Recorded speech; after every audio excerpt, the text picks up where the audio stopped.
The Midnight Library. There is an old library in the city. It closes at 8 p.m. But people say at exactly midnight, a special bookshelf appears. A boy named Mark loves books. He wants to see the magic bookshelf. One night, he hides in the library. He waits. The clock strikes 12.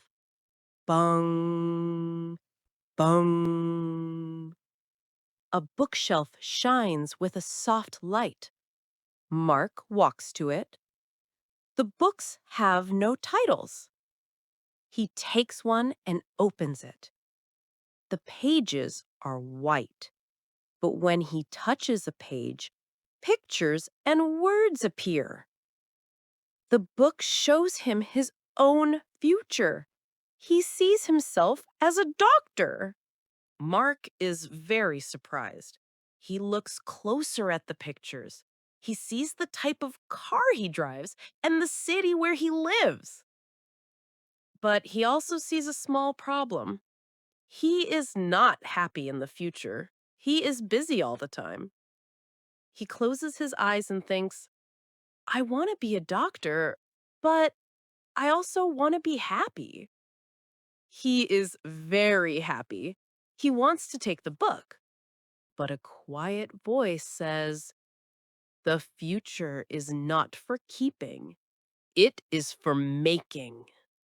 Mark closes the book. The bookshelf disappears.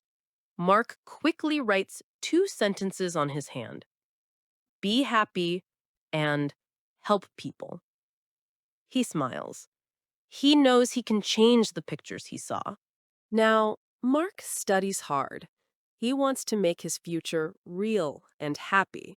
We have learned simple words like library, bookshelf, blank, future, surprised, and happy.